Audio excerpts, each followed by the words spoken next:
Good evening বন্ধুরা, আশা করি তোমরা সবাই খুব খুব ভালো আছো, সুস্থ আছো, সুন্দর আছো, হাসি খুশি আছো।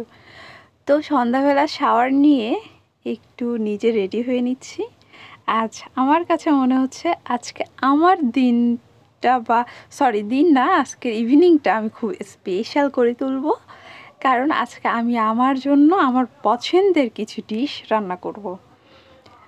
তো মাঝে মাঝে নিজেকে এরকম গিফট করতে আমার খুব খুব ভালো লাগে। দেখো, আমরা গৃহরাজকন্যারা কিন্তু সব সময় সবার পছন্দের মতো, পছন্দ অনুযায়ী সব খাবারগুলো রেডি করি। তারা কি পছন্দ করে বা কোন জিনিসটা পছন্দ করে সেটা তাদের সামনে আমরা তুলে ধরার চেষ্টা করি। কিন্তু আমাদের পছন্দটা হয়তো বা আমাদের ফ্যামিলি মেম্বাররা ভুলে যায়, বা অতটা গুরুত্ব বা কেয়ার আমরা হয়তো পাই না।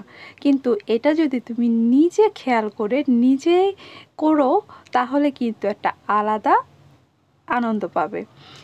তো আমার নিজের জন্য আজকে কিছু রান্না করছি, নিজেকে নিজে ইনভাইট করেছি যে আজকে তোমাকে দাওয়াত, তুমি আজকে তোমার প্রিয় জিনিসগুলো খাবে। তো দুপুরবেলা এই 2 টুকরো মুরগির পিস আমি ম্যারিনেট করে রেখে দিয়েছিলাম, তা এখন সুন্দর করে ভেজে নিচ্ছি।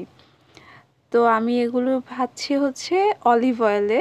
তো আমি আরেকটু অলিভ অয়েল দিলাম, আর এই মশলাটার মধ্যে এই মশলার তেল যে আছে এটার মধ্যেই হচ্ছে আমি পরে রান্নাটা করব। আসলে মাঝে মাঝে নিজেকে এরকম গিফট করতে, নিজেকে ইনভাইট করতে কিন্তু বেশ ভালো লাগে।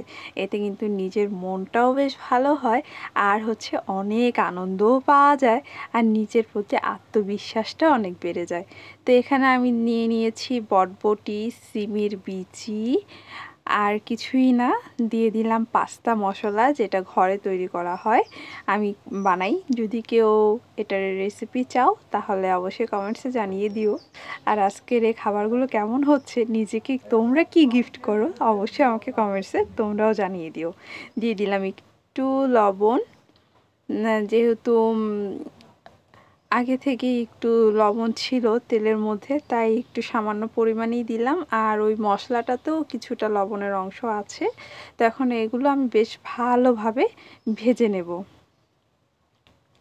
মাঝে মাঝে না এরকম নিজেকে কিছু গিফট করবে, নিজেই নিজেকে ইন্সপায়ার করবে, মোটিভেশন দিবে, তাহলে দেখবে এই যে আমাদের যে মাথার মধ্যে ওভার থিঙ্কিং, বিভিন্ন স্ট্রেস, এগুলো কিন্তু চলে যাবে। তারপর দিয়ে দিলাম পাস্তা। পাস্তা আমার খুব খুব পছন্দের একটি খাবার, আর ভেজিটেবল পাস্তা তো আমার কাছে জবাব ছাড়া, কারণ যে কোনো ভেজিটেবলের আইটেমই আমার খুব পছন্দের। তাই আজকে পাস্তাটা আমি আগেই সেদ্ধ করে ডিপে রেখে দেই।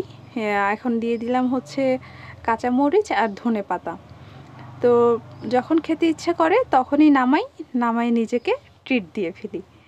এতে আমার মনটাও খুশি হয়ে যায়। আর আজকে মনটা খুব খুব খারাপ লাগছিল, তাই ভাবলাম নিজেকে নিজেই একটু ট্রিট দেই, তাতেই মনটা অনেক খুশি হয়ে যাবে। আর এখনই অলরেডি আমার মন অনেক খুশি হয়ে গেছে, মানে অনেকটা নাচতে ইচ্ছে করছে। উফ, অনেক দিন পরেই মজাদার খাবারগুলো খাবো। বাস, আমার পাস্তাটা রান্না হয়ে গেল। আর বাড়ির অন্য সবার জন্য হচ্ছে তাদের বিকেলে নাস্তার জন্য তারা নাস্তাটা করে ফেলেছে। এখন চা করছি আদা আর তুলসী পাতা দিয়ে।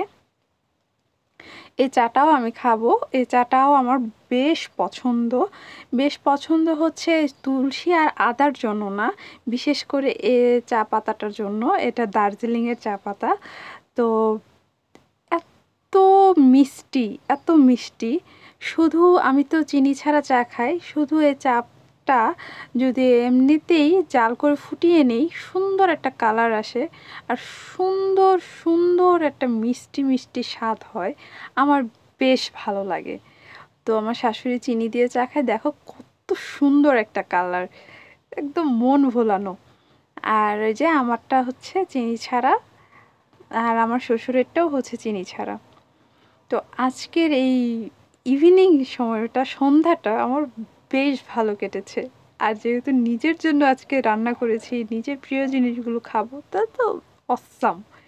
তারপরে এই যে দেখো আমার পাস্তা আর হচ্ছে সেই মুরগি ভাজা, তো কেমন হয়েছে অবশ্যই কমেন্টসে জানিয়ে দিও। আর আজকের এই ব্লগটি যদি ভালো লাগে অবশ্যই একটা লাইক করে দিও। আর তোমরা কেমন করে নিজেকে ট্রিট দাও, মন খারাপ থাকলে কি করো অবশ্যই আমাকে একটু কমেন্টসে বলে দিও। আর কি বলবো, এই তো এখানেই বলা শেষ। তো তোমরা সবাই ভালো থাকো, হাসি খুশি থাকো আর আনন্দে থাকো। হ্যাঁ, মুরগি ভাজাটাও কিন্তু বেশ টেস্টি হয়েছিল। এটা অনেক নর্মাল সিম্পলভাবে একদম মশলা ছাড়া অল্প কিছু মশলা দিয়ে করা।